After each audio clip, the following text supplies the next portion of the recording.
Welcome to NGTV Plays Tyranny, featuring myself, Spencer, and my co-host, Matt. I'll be playing this game for the time being. And we're going to start a new game. We're going to go through the Conquest mode, because that's, honestly, actually a lot of fun. So the first episode might just be Conquest mode, do you think? Yeah, and character creation. Character creation and Conquest mode is right. So we have a very specific idea for the character. So that should be too long then. Alright, ready? We're just going to do normal? Normal. Yeah, I should cancel it. I should cancel it, yeah. With each level your character gains, you can increase one attribute and purchase one new talent. I like the art style in this. I've realized that a lot of these newer CRPGs are going for the comic book kind of cutscene stuff. You notice that? I wish in the cutscenes in this that they actually played out what happened instead of just tell you and then happen. Yeah, that's true. Yeah, just have like a cutscene. Well, not just like a cutscene, but an explain-o scene. Yeah. I mean, like they're like, "Oh, you killed the traveler with the shit." That's true. Blah blah blah blah, and then it happens like after everybody's like freeze frame every time they talk. It's just like retarded. Yeah, that's true. You have to like play out what they were already talking about. Like, you can control my Destiny game. For over 400 years, the armies of Kyros the Overlord have swept across the known world. All who stood against them fell before their might. Even the Archons, women and men of immense power, were forced to kneel, chained to the Overlord's will. Now Kyros' final conquest has come to our corner of the world, and two of the Overlord's armies compete for the honor of taking our lands. The elite disfavored, and the teeming horde of the Scarlet Chorus. The voices of Nerat, spy master and Archon of secrets, guides the fierce and undisciplined masses of the Scarlet Chorus. With each battle, the Scarlet Chorus grows stronger, as the defeated are given a simple choice: serve or die. And in the conquest mode, there are other choices that they can do. And the Overlord's most loyal general leads the disfavored. Though small in number, Kyros' ironclad legion has never met true defeat in open battle. Watching over the two generals is Tunon, the Adjudicator. Tunon. Of Justice, eldest of Not Kyros' 3 non. Guardians.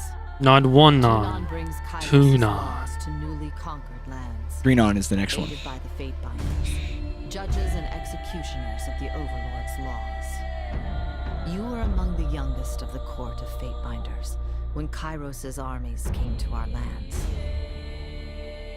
How could we have known that the fate of thousands would rest in your hands? Because we're the main character. God damn it, I was going to say that. I think I said that when we played, Yeah, you did. God fucking damn it. And I stole it. Alright, we're going male. We're going fucking beefy. Or is that what we're doing? No, dude, we're going Conor McGregor. That guy? Or are you talking about this guy? Which one we want? You gotta go tall and lengthy. Okay. Do we want like... Yeah, Guess- probably white. Okay. In the Northern Empire, where you were born, men enjoy equal protections and under the laws of the Overlord Kyros. In the southern lands of the tiers, only men may own or captain ships, but the real estate is restricted to women. Men may lease, but durable ownership of the land in the tiers always passes to the eldest daughters or sister. That's interesting. Like, I wonder if that was just a choice, just to be like, let's make it different, or if that like actually has more in-game stuff. Most sons enter their father's possession by their mid-teens. Enter their father's profession by their mid-teens. Those without a profession or family lands to work can find purpose by pledging service to one of the Overlord's mighty Archons. Criminals, derelicts, and others are often conscripted into the armies of the Archons. If a child cannot forge his own skein, you will certainly find one in battle. Cool. Hair color, what do we want, man? Red, dude. Okay. Conor McGregor. Does he have red hair? Yes, he has red hair. Okay. It's kind of like a more natural red hair, I guess. Yeah. So On the lookout. My wounds are slowing me down. No, we need I like need rest. male aggressive. Flawless. You learn something every day. This will be fun. I'm Batman. Yeah, I think that's too aggressive. My wounds are slowing me down. See that? Heads up, we have company. Flawless. You learn something every day. It's a little bit more like, you know. Yeah, I'll just hold on to this. Yeah. Okay. And we want face. We have five faces. We got scrunchy face. We got longy face. We got biggie face. We got normal face. And we got I'm serious business face. I mean, kind of like yeah, I think that one's the best. yeah. We got hair. Hair right now is not bad, but let's see what we got here.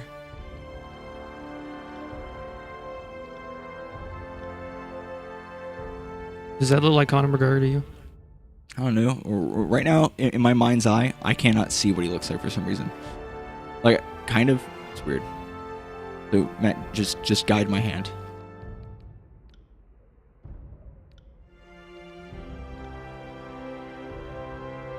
None of these are that great.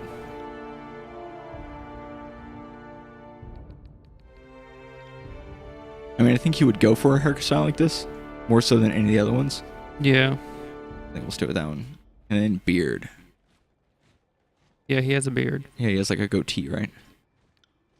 No. Fuck. Yeah, that's like more like what he has.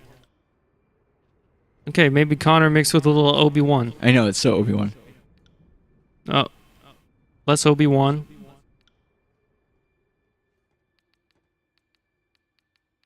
We got over here. We got. Oh, that's like way Obi-Wan right there. It's like Sheriff. You come to my town. Sit in my saloon. Dude, this is Sheriff. No, dude, that's fucking Wyatt Earp. That's Wyatt Earp. Wasn't he Sheriff?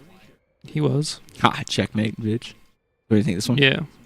Alright, so we got that. Tattoos. Do you want any tattoos? Yeah, he has a bunch of tattoos, but we need one that's like a full body one. I don't think they have full body ones. Yeah, they did. Oh, they got like double arm ones.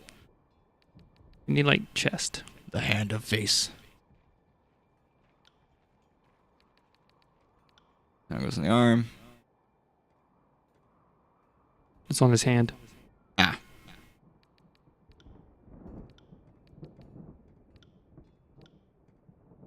Wish you could like move it, you know? Yeah. Do they not? I mean, do they really not have any like Okay, so wait, go that one? this one? No, No, this, other- this one. No, not that one. Not that one. Not that one. Not that one. Not that one. Not that one. That one. This one. Yeah, because he has that weird hand one. All right. What colors do we want? I think his is like black and red. Okay, so primary will be black and secondary will be red. Or do you want to flip it? Flip it, see what it looks like. It looks a little bit better. It looks like a fucking Black Widow spider. Looks like he got burned on his arm. All right, that's fine. All right, so what's our picture? We Probably gonna have to be that picture right there. got right here. Yeah, that one. That guy's a fucking elf. No, not that one, dude. The one that you were just on. This one. This one. Yeah. Yeah, that's pretty close. Why? How come this fucking hairstyle's not in there? Yeah, I don't know. I don't really like the correlation between the pictures and the. You know, it wasn't that good in Baldur's Gate either. It was better. Yeah, you Also, in you could Pillars make a of guy- Eternity, they were better. Yeah, it's true. You could make a guy that kind of like resembled it at least. Yeah, let's just due diligence over here. And fucking wade through all the female ones. All right, think we're good. Yeah. All right, we are a pit fighter, not wishing to pay to feed and house to the madam that purchased your mother sold you to the proving grounds, the Northern Empire's bloodiest, most notorious fighting arena. Given only enough training to assure the show isn't over too soon. The snow. Your natural prowess and survival instinct led you to one victory after another. There was no elegant swordplay, no formalized duels, just brutal melee and the stench of blood, shit, and bronze with each day's gruesome necessities. What the fuck does bronze smell like? Metal? Like a metallic? No fucking shit, dude. I don't know. It probably smells like something, but probably mostly just like that classic metal metallic coppery kind of. I'm just thinking of pennies, really. It is said that any fighter that It is said that Might as well click it. Yeah, there you go. It is said that any fighter that slays a dozen others in the grand melee is given her freedom. But in 300 years, only 3 warriors have ever walked away from the proving grounds. When the closing horns sounded and 13 corpses lay about your feet, you became the 4th to be granted freedom to thunderous applause. But this autonomy was short-lived. Within days, your word of your accomplishment made its way to the Archon of Justice. We are a pit fighter. Alright, so... Unarmed. Just straight up fist, dude? Yes. Alright. What are you talking about? We talked about all this before. Yeah, no, I wasn't sure if we were definitely going straight fist. Okay, apparently fist guy. Unarmed fighting is one of the more challenging combat styles. Damage is generally lower, but this is offset by the speed of your attacks. A good style for someone interested in being challenged while fighting unarmed. The dodge skill is used to avoid melee attacks rather than parry. Choose an ability. We got Flurry of Blows. Unleash a double attack on your target. And Palm Strike. I was reading that Palm Strike is better because you can interrupt people trying to kill you, and it puts silence on them. And Conor McGregor, dude, one strike. He's got that left hand. That left hand. Yeah, let's do it. All right, next, and then we got our secondary. Probably Vigor spells. Think Vigor spells? School of Vigor is a utility branch of magic that focuses on granting bonuses to yourself and allies. All right. Titan's Touch. Oh, we got Titan's Touch. Fill the target with a surge of greatness, granting them a bonus to might and vitality. I could see that. Yeah.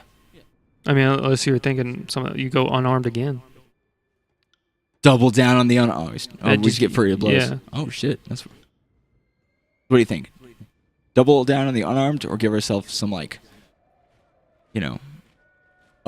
upping powers, like our charisma just carries us forward magically. I mean, we can go straight fucking unarmed and just mess people up.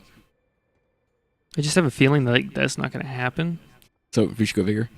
Yeah. I mean, it's fine. This is Conor McGregor if he was in a magical world, like this one, whatever this world is called. All right, we good? Yeah. Right. Character colors. So we got. I mean, obviously he's Irish. He does green. So he does green. Maybe not that much green. Green and Let's try That's better. Yeah, that's better. Okay, so we got that. What is our banner? All right, we need something with kind of like a fist. I got just the one for you right here, dude. Oh, there we go. Yeah, fist. I'm just checking just to be sure. Did they add new ones? I don't think they did. Oh, we got this Celtic. They did cross add thing. new ones. Did we not have? We had this one. Oh yeah. I just think. Yeah, I know, but I don't remember the Celtic cross thing. Yeah, and then the other one, like that stone-looking one, the top left. This one. Yeah, I don't remember that the one. Helix fossil. And then. All right, but we're going. And that bird. This one. Yeah, I don't remember that bird. I remember the bird because I remember the claws look weird. I think you're thinking of something else. I think maybe maybe you just didn't notice it last time. I don't know. All right. And then what about that one that looks like a club right there? This one? No, right. Up. No. This one? That one, yeah. That was definitely not there before. No. And then what about that one right there? This one? Yeah. I'm pretty sure we just passed by these. No, we didn't, dude. Well, I'm not going to argue with you. Pick the fist. Okay, we already decided on the fist. So the colors, obviously, we're going to go with does that look cool? Or do we want to do something like that? Can you do gold and black? Or the other way? I mean, because it started out kind of gold and black.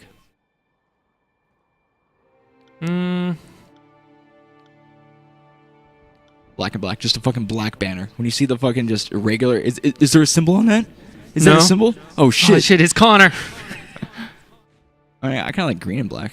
That's not green, dude. That's turquoise. I kind of like green and black. Dark green. And gold. And gold. I like that. Yeah, that looks cool. All right, cool. We done with that? That's everything. Didn't we pick? Oh, that's right. We don't have weapons. Oh, we're doing attributes and skills later. Okay. So are we literally going to name ourselves Conor? Yeah. Is it ER? It's OR. That's what I You thought. fuck. What? Dude, we watch him all the time. Doesn't mean I like. pay attention. McGregor. Is it ER here too as well? No, it's it, O. OR. Like that? I'm gonna double check because now you got me all fucked up. Hopefully we don't have to move our camera. Because it might be in front of something that people might want to see. One in. You see, I thought that might be something. That looks more correct. Yeah. All right, we good? Yep. All right. So might determines physical strength, leads to powerful attacks and stronger abilities, as well as increasing endurance defense. We have finesse, which we're going to have. Physical and mental precision is used to determine the accuracy of attacks and spells, as well as increasing war and armor's chances to reduce hit type, as well as that wit, except this is what's done here. But yeah. Quickness determines how often a character can use their abilities and spells, and blah blah blah. Vitality, that's their health, but you know, as long as you hit them.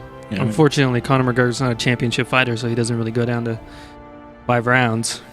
no. Usually he ends that shit at 2 Yeah, I or mean, 1. I mean, he is a champion. Yeah, 2 Yeah. time. 2-time. But they're saying like the 2 time at the same championship time. rounds are 4 and 5. Yeah. What's attribute describes. So I think we buff quickness, might, and finesse. What about wits, dude? Dude, that's just for magic. Fuck magic. It's mental acuity. Observe their environment and pick up on clues. But also magic, yes. Oh, it's recommended because we're training in vigor. So Yeah. wait, let's do. So just these 3 like that. We got 2 left. I'm gonna do like. Okay, what does finesse do? Finesse is determine accuracy of attacks. Okay, we should. And mental and physical precision. Okay, we should bump that to 13. And then. I mean, this is like Conor right here, dude. I mean, he has finesse. He's precise and he's fucking quick as hell. I mean, what's his face say? Eddie Alvarez. He's like, man, what surprised me most is how fast he was Yeah. and accurate. Yeah. Hit him right on the button.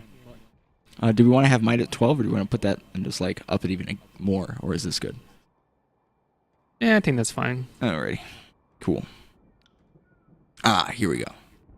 I don't think we should buff magic staff. No, because we fucked that up last time. Yeah, we were playing off camera, and we found out that you don't have to have magic staff buffed to do anything in particular. I mean, I think if you wanted to have really powerful magic attacks over your weapons, maybe do that. But Yeah, otherwise so if just- you're like straight mage, you want to. oh, yeah, of course, you want to buff your magic staff. But let's just buff our unarmed combat, and we also want to buff our dodge to like 35 because we don't ever want to get hit. Mm-hmm. And what's athletics do? Oh, that's how like physically. Oh, and ability to intimidate or physically Mhm. overpower someone. I mean, So it's yeah, a pretty good level, like 35. 35, and then just buff maybe dodge some more. Because we're really gonna want to never get hit. Yeah. I think that's good. We got 38 dodge, 40 armed combat, and 35 athletics. Yeah. And the only other thing that I would want to have is like subterfuge. Yeah. It's so good though, you know what I mean? Like Yeah, for dialogue and. well, we could put this up to 30. Okay.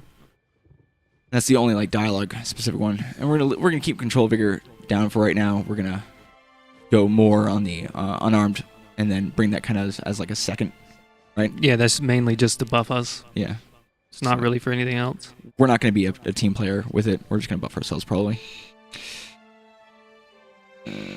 Okay. Interesting. It's like recommended because they're training in unarmed attacks. What? Is it because they expect us to sneak up behind people? We won't be doing that. All right, we Yeah. good? Yep. I usually like to play a lore character, but that's fine. Yeah, I like to play. Okay, what is the quick start? I just want to. Selecting a quick start option will bypass the conquest phase of the character. You will select from a list of available templates to how your character was involved in Kyros' conquest of the tiers. So you don't get to play through it. You just pick. I kind of like playing through it, unless you want to bypass it. Well, is there any way that if we start it, can we come back and just see the list? Like, start conquest and then come back, or No, look at the listing. oh, look at the. I don't know. I don't know. I don't know that we can go previous on it. All right, well, let's just do Conquest. All right. Do we want to do Conquest next episode? Or just try to get it done this Yeah, one? just get it all done. Alrighty. Conor McGregor. All the world has fallen to Kyros, and now the Overlord's eye is on the Tears, our home. The last corner of the world free of Kyros' reign. 2 armies, the Disfavored and the Scarlet Chorus, march south from the Northern Empire, the last realm to fall to Kyros a century prior.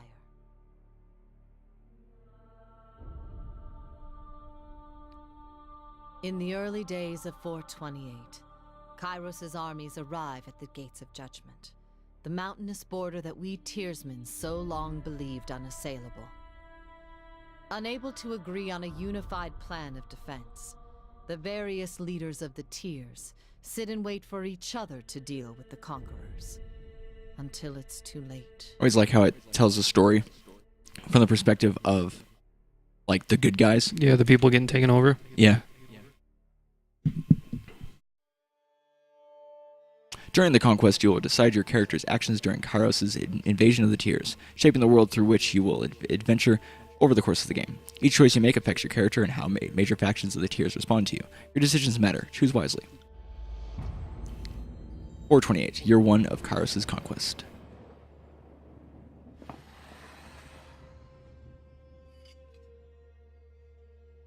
The Bastard City stood on the border.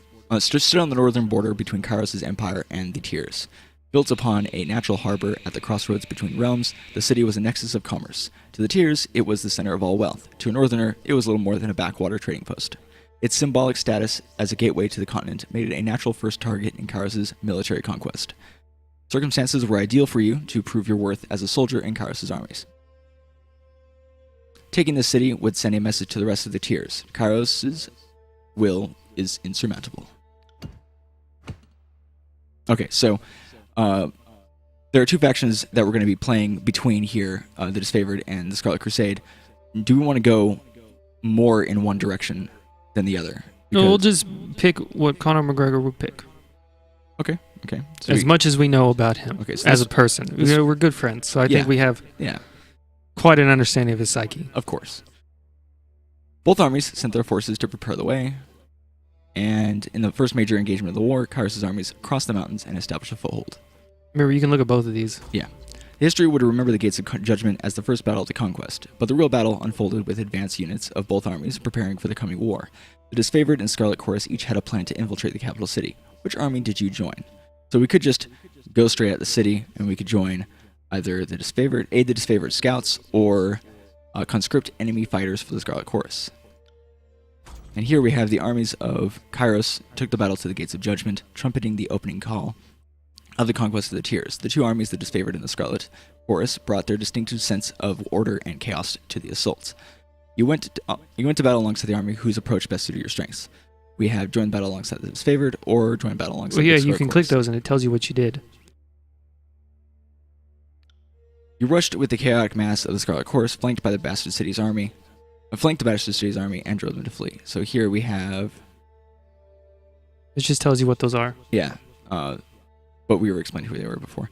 Staying shield to shield with Kyros' ironclad elite, you advanced the mercenary army purchased by the nobles of the Bastard City.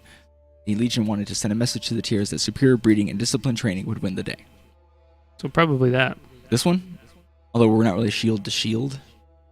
Yeah, but superior training, and he's like, speed beats power, precision beats blah, blah, blah, blah. That's true. So you want to go with Disfavored on this one? Yeah. And do you not want to do that one? No. The Bastard City learned too late that a military is earned and never bought. The mercenary army quickly found themselves outclassed by the superior tactics and formation of the Disfavored. Those few who lived to the end of the battle were rounded up, the weak executed and the strong enslaved, to haul the army's wagons on the journey south. Boom, sakalaka. Shakalaka, not sakalaka. Nonsense. Feeding the host. Against the most optimistic of projections, the Disfavored and Scarlet Chorus made short work of the local defenses. They did so well that the armies quickly outpaced their supply caravans. Troops were plentiful, but food was scarce. You only had time to execute one plan to secure provisions. Maybe not being securing provisions? I don't know. To judge the enemy. The soldiers of the Tears fell by the hundreds, and Kyros' armies could not agree on how to handle what few survivors they drag back to camp. Befitting your role, the campaigners turn to you to decide the fate of those who occupy prison pens. There were only enough prisoners to support the plan of a single army. So just to clarify, we are a judge or a... They saw the intro, dude. Yeah. So we make decisions, and what do you think here? Click both of them so we can read what's going on. Okay. The disfavored needed slaves to haul their gear, dig latrines, and keep their pallets warm at night. You consigned the survivors of battle to their subservient role among the Graven Ash's noble troops. Or you gave prisoners the chance to serve in Kyros' army or die. The Scarlet Chorus was in need of extra troops to fill up the vanguard, and your former enemies would occupy those slots nicely. So, on one hand, Conor McGregor is definitely more towards, hey, I'm the best, nobody can beat me. But at the same time, he still recognizes people's strengths,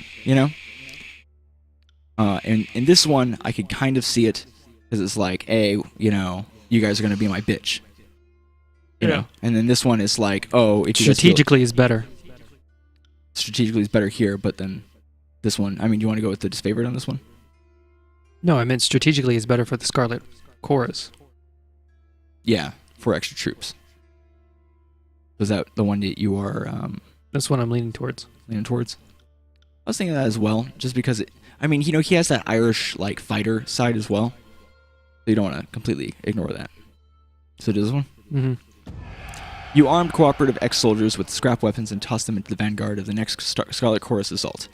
Those who survived were welcome to take up the arms and armor of the fallen and eke out a desperate struggle to survive in Kyros' army. After the first victory, you rewarded the new recruits with the opportunity to execute their wounded or reluctant countrymen. Savage. The armies of Kyros amassed around the bastard city, the first bastion of the Tears to fall. Both armies longed to storm the walled outpost, the Scarlet Chorus howling for plunder and the disfavored forming an unbreakable shield wall.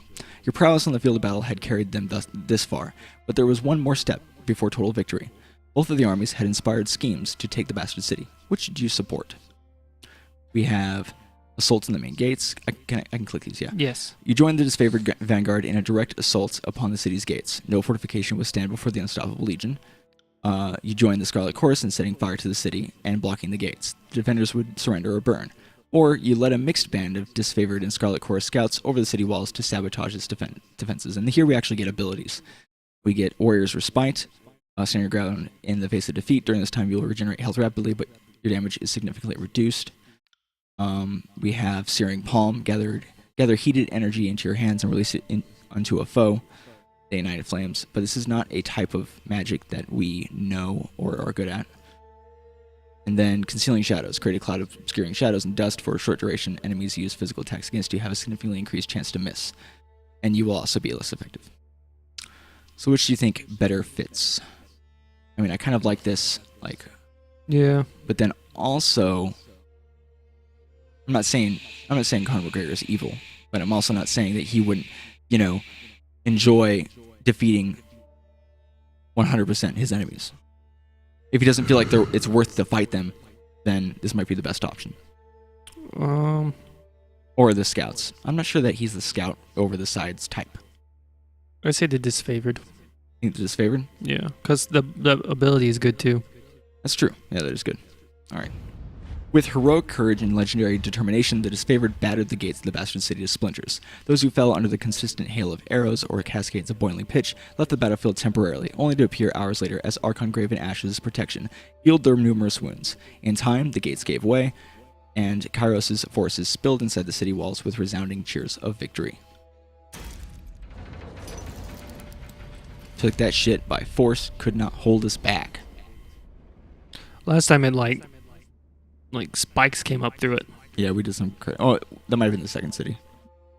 The bastard city settled into a new state of normalcy, with every tower displaying Kyros' banner. Your name was whispered alongside rumors of a decorated career to come.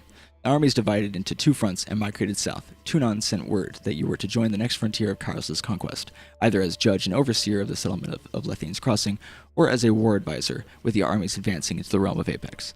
Probably war advisor. Okay.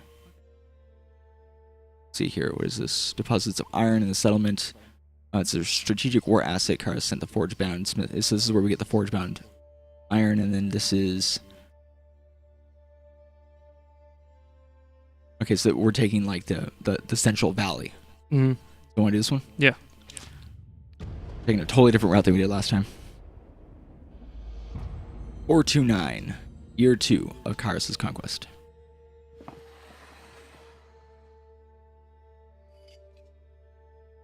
The mountain nation of Apex, ruled for generations by the queens of House Vendrian, stood at the heart of the Tiers. No army could bypass the landlocked realm without leaving their flank exposed to attack. By the second year of the war, the disfavored and Scarlet Chorus had pushed deep into the Tiers. Elements of both armies were dispatched to conquer Apex. Tunon assigned you to accompany them, tasked with bringing Kyros' law to the territory as well as keeping an eye on both armies. Alright, so we got this one. The Battle of Edgering Pass. The disfavored sent their most destructive ally to crush Edgering Fort, Cairn, Archon of Stone. Cairn, Archon of Stone, buried the stronghold under an avalanche triggered from the surrounding mountains. The Scarlet Chorus, Jesus, were promised captured enemies for recruitment, yet none survived the onslaught. The Chorus demanded compensation. We have side with the disfavored. You congratulated the disfavored for taking the pass without risking the lives of Kyros' loyal servants. At this stage of the campaign, it was vital to use any advantage that would mitigate ally losses. Or you upheld the Scarlet Chorus' claim and demanded that the youngest disfavored scouts join the Chorus to settle the debt. That is not going to go over well. Nope, I say no. Okay. Well, no, I meant like no to the Scarlet Chorus. Yeah. The School of Water Mages, loyal to the Tiersmen, posed a substantial threat. The disfavored wished to annihilate the school, while the Scarlet Chorus insisted on capturing the mages, wishing to learn of their craft. You sided with the disfavored. All mages had a chance to surrender before the war, and trying to capture the enemy would lead to needless losses. Or you sided with the Scarlet Chorus, ordering the mage elders taken alive for interrogation. I say the other one. You want to do the other? Yeah. Okay. What's funny is in our game, this was done, and they had chosen to keep the mages, and the disfavored people were talking crap about them. They're like, there's no way we're supposed to keep these water mages around. I don't remember that. And do this one? Yeah. All right. The Scarlet Chorus claims were insignificant compared to the lossless victory. You congratulated the disfavored and encouraged the Scarlet Chorus to better value their soldiers' lives, each suggesting that gang bosses took Work worse. harder or work smarter, not harder. Yeah, than the original offense. Vowing to remember this, the slighted army returned to camp to sulk, if not fucking remember it then, bitch. I don't give a shit. Fuck you. Remember it. True. Ooh, Scarlet Chorus will remember this. Good. The Swords of the Fallen. Scarlet Chorus soldiers were seen wearing disfavored gear, supposedly taken from those who fell in battle. The disfavored were outraged, citing tradition that their armor passed only to the next of kin within the army. In a debate of tradition versus practicality, you had to rule in favor of one army over the other. So you upheld the disfavored traditions and punished those wearing the Legion's iron. The army had come to deliver Kyros' peace, which came with a higher standard. Or you denied the disfavored's complaint. The demands of war rendered such vain customs irrelevant, lacking in suitable armor. The Scarlet Chorus would retain what they had collected. I kind of side with Scarlet Chorus here because it's more practical, you know. I don't know. But then at the same time, it's like those motherfuckers don't deserve this shit. You know, it's like. Besides, you could have the argument that they're not going to properly use it. They're just going to let it go to waste. Mm-hmm. The marriage of Bed Armistice. The enemy readied for a peacetime festival as Kyros' forces armed for battle. The disfavored paid no mind to the southern custom and planned to attack the Vendrian forces during their annual celebration. The Scarlet Chorus insisted on a day of non-violence. As former Tiersmen, many could grasp the decency of a temporary reprieve. You sided with a disfavored commander and paid no homage to this bygone custom, interrupting a cultural pastime and slaughtering your way through non-combatants. Or you offered the locals a last feast, sending in a few Scarlet Chorus agents into the mix in good faith. The army hoped that the gesture would foster an air of partnership for the occupation to come. Slaughter. You want to go with this one and you want to slaughter them? Yeah. Ooh. We're going straight disfavored this time around, it seems. The disfavored marched on the realm of Apex, setting fire to decorations and putting any brave revelers to the sword. The Scarlet Chorus sat out the battle in uncharacteristic respect, earning the ire, confusion, and amusement of the voices of Nerat, which is the leader of the Scarlet Chorus, if you weren't aware. You contented yourself in knowing that the Tiers must submit to Kyros, and no indulgence would be made for uncooperative foes. Pleased by your support of the disfavored battle plan, the Archon of War selected you for a vital mission, to meet with the enemy and negotiate a surrender, allowing Kyros' forces to declare victory and move onward. How did you orchestrate the surrender of the enemy? Through days of meditation, through days of mediation. I was about to say, that doesn't make sense. You negotiated their surrender of the valley to Kyros' forces, putting an end to further bloodshed, or taunting the Queen of Apex into striking you under a banner of truce. You baited the Queen of Apex into a duel and slew her, frightening her vassals into submission. I like this one. Yeah, I like that one as well. You're not gonna do nothing. You'll do fucking nothing. The Scarlet Chorus urged you to show the Overlord's strength by any means necessary. During peace talks, a well-placed insult goaded the Queen of Apex into striking you. You responded to the slight by challenging her to a duel. Though the Queen was skilled in battle, your field experience outmatched her court training. As her body lay cooling on the ground, you demanded that her followers kneel before the Overlord's banner. Unable to rise above the fear of the moment, the remaining leaders capitulated, surrendering the valley to Kyros' forces. That's kind of cool, like, makes a little path. Why is this halfway down? The line of Apex finally rested in the hands of Kyros' forces. The Scarlet Chorus paused to revel in the victory while the disfavored prepared for the next fight, affording themselves but an evening's rest. Kyros' armies radiated out from the conquered citadel and worked their way across the tiers. The disfavored and Scarlet Chorus aimed to dominate as much territory as possible in the coming year. Your distinguished reputation in Kyros' military left the choice of your next destination yours to make. You may only choose one of these locations. So we have the Vellum Citadel. Kyros' conquering gaze fell upon the Vellum Citadel, its treasures, its knowledge, its secrets. Azure. Kyros dispatched the Archon of Stone to subjugate the nation of Azure, or Stalwart. With its easily defended position and rich military tradition, the realm of Stalwart was the most formidable realm in the tiers. I kind of say the Citadel. Its treasures, its knowledge, its secrets. Mm-hmm. All right, let's do this. 430, year 3 of Kyros' conquest.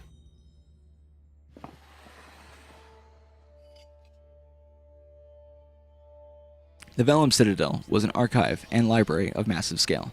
Its inhabitants were known as the School of Ink and Quill, a circle of mages that centuries ago carved out their own mountainous refuge on lands unsettled by the other major realms. Legends said that the Citadel housed a treasure trove of arcane knowledge. The Overlord's spies infiltrated the school and confirmed as much. The time was ripe to send a detachment to the Great Library Fortress and force the scholars to yield to Kyros. Alright, Matt. Chain of command. A detachment of Kyros' army marched on the Vellum Citadel, expecting an orderly surrender. As they neared the main gates, a blast of arcane energy struck the commanders dead. Suddenly, the highest-ranking officer alive, Kyros' forces looked to you for the next steps. The call weighed on your mind, as it had an immediate influence on soldier losses. You ordered the expendable Scarlet Chorus to attack, commanding the disorderly mob forward to give the elite disfavored a chance to withdraw. Though a costly maneuver in terms of lives lost, this assured the survival of the most capable and effective soldiers. Or, you ordered the disfavored to advance their shield wall, knowing that a handful of Kyros elite soldiers could hold off the attack until the Scarlet Chorus retreated. You knew the disfavored would despise you for any losses at the Scarlet Chorus's expense, but that was a small price to pay for saving lives. Alright, cancel, go to the other one. Song of Ensnarement. Siren, Archon of Song, used her power to enthrall enemy mages who crept beyond the citadel walls. After Kyros' forces rounded up the arcane practitioners, the disfavored began executing the new captives before they could share dangerous knowledge, a crime under Kyros' law with the Scarlet Chorus. You calmed the disfavored with a compromise. The sages' mouths would be bound with iron bridles, preventing them from speaking their forbidden knowledge. Or you punished the disfavored for executing mages bound to the Scarlet Chorus, ordering that several disfavored soldiers be given to the Archon of Song as her personal bodyguards. I'm not sure I actually understand this one. So, Kyros' forces rounded up the arcane practitioners. The disfavored began executing the new captives before they could share dangerous knowledge, a crime under Kyros' law. So, okay, so it's a crime to share the knowledge. Mm-hmm. And they wanted to share it with the Scarlet Chorus. I mean, it's a crime. Yeah. So. Yeah. Disfavored. But, okay, what about the other one? I didn't like that other one. Okay, so. I mean, did you like the other one? I mean, yeah, you have to choose one to, like, lose people over. It's like, ugh. I mean, if you really wanted to choose one side, although we kind of are. But we're doing it with as limited effect besides that one before, on the other side, hopefully. So we're going to go with this one, right? Yeah. As the disfavored fitted the sages with their restraining masks, the Scarlet Chorus openly criticized the suppression of enemy intelligence. You gave the soldiers a stern lesson on Kyros' laws and the sensitive treatment of forbidden knowledge, but that didn't stop the whispering of rumors that the conquest was being mismanaged. Oh, you want to suck a dick? There, Scarlet Chorus. That's interesting. So I'm like, I don't know. This is weird. Like, why would you give them a stern talking to? They did the right thing. No. You're giving the Scarlet. Yeah, but they're not really referred to as soldiers usually. That's why I was confused. Okay, the Spymaster's agents. Spymaster's agents? A group of enemy mages surrendered to the disfavored, claiming to be spies loyal to the voices of Nerat. No one in the army could verify the claim. The disfavored readied to interrogate the mages, but the Scarlet Chorus protested, demanding that the prisoners be given to their custody. They couldn't risk the voices of Nerat's secrets falling into the wrong hands. Though it meant angering the Scarlet Chorus, the mages were disfavored property. They remained in custody while you reviewed their claims. You ignored the disfavored threats, sharply reminding them that they marched at Kyros' orders and not their own whims. The mages were released into the custody of the Scarlet Chorus. I mean, they did say they were part of the Scarlet Chorus. So All right, see what the other one is? It would make sense to give them to the voices of Nerat. Right of command. The Archon of Song incited Scarlet Chorus recruits to fight their leaders. Bosses were killed and supplanted left and right. The disfavored demanded an end to the practice for the good of the conquest. Why was the Archon of Song doing? She's always fucking shit up, dude. You agreed with the disfavored arguments. The right of command had its place, but not when Kyros' forces were outnumbered and reinforcements were weeks behind, if not longer. Oh, so this is like a thing that happens, I guess. Yeah, that's how they decide. You ruled that each Archon had the right to govern their armies according to their nature. The right of command bred chaos, but it also ensured that the strongest rise to lead.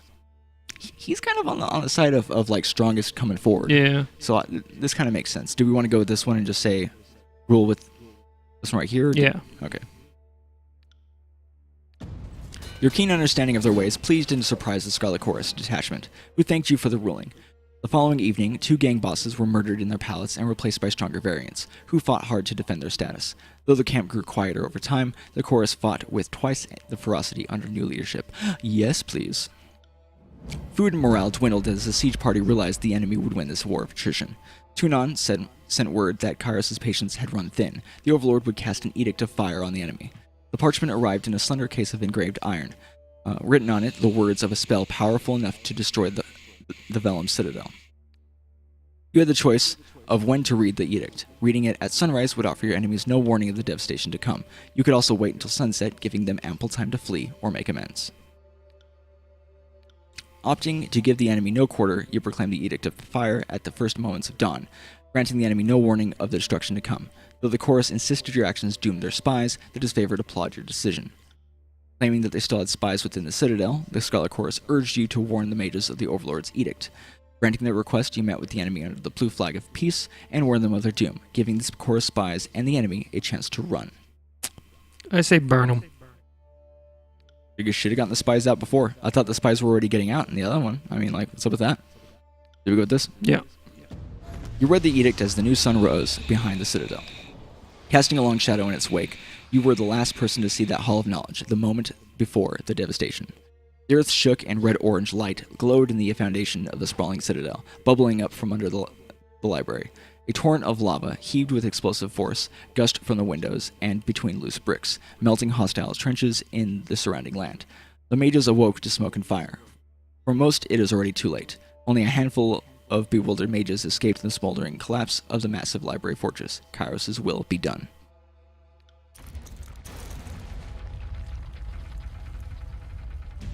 Apparently, like a volcano came through.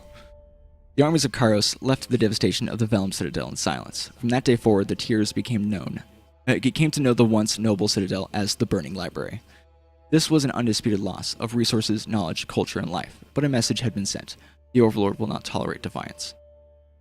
I'm actually like 100% against that. Like, that sucks. All that knowledge. You didn't have long to rest before Tunon called you into service once more. You were one of the last to depart from the mountains, and as you journeyed off, you spotted a few campfires in the mountains. They were mere specks, dwarfed by the inferno. The last gasps of survivors, or perhaps looters from Kyros' armies, bored and daring enough to pick through the ashes. Okay. Interesting. You have reached the end of Kyros' conquest. Do you want to continue or erase your progress and start over? That's super interesting because the other one ended at a different place as well. Yeah. So, like, you start differently in the game, depending on what you do, like, even in a different area. Because the other one, you were, like, doing something else.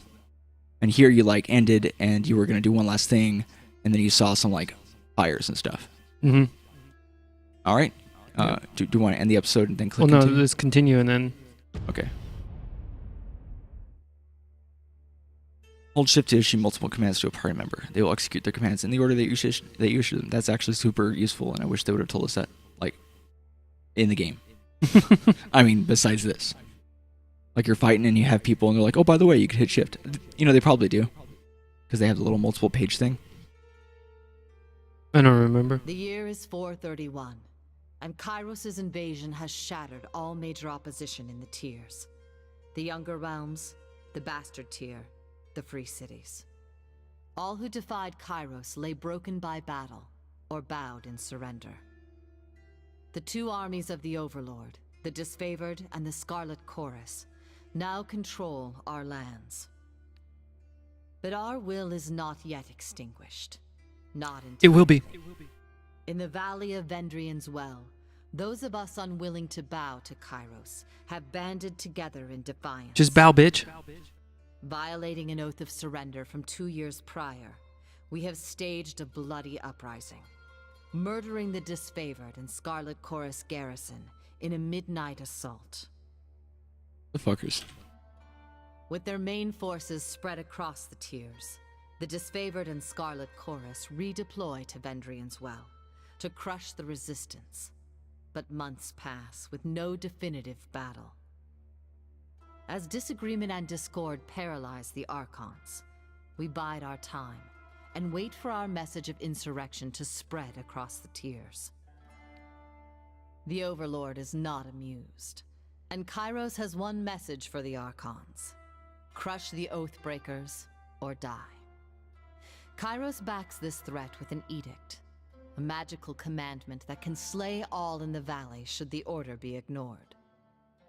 The honor of proclaiming this edict fell to you. Sent across the mountains to Vendrian's Well, you carry the Overlord's edict to read before the Archons. Okay, so maybe you do just start in the same place. Yeah. As you finally make your way through the winding mountain passes into the valley, the ground trembles, and Kyros' We haven't picked our magic skills or anything seals yet. the way behind you. I mean, You are trapped in Vendrian's Well, with Kyros' armies and the Oathbreakers. The only way to survive is to fulfill the terms of the Overlord's edict, in any way that you can. it's cool how it turns into that. So cool. What? It's like a nifty little thing. Okay. Fatebinder Conor McGregor, I presume. We've been expecting you. Alright, guys. Well, thank you so much for watching the introduction to our Tyranny series. We got Conor McGregor here. We're going to punch people out. We're going to take bitches and fuck names. But yeah, thank you so much for watching. If you enjoyed this episode, share it with your friends. If you want to see some more, subscribe. And we'll see you guys next time. Peace.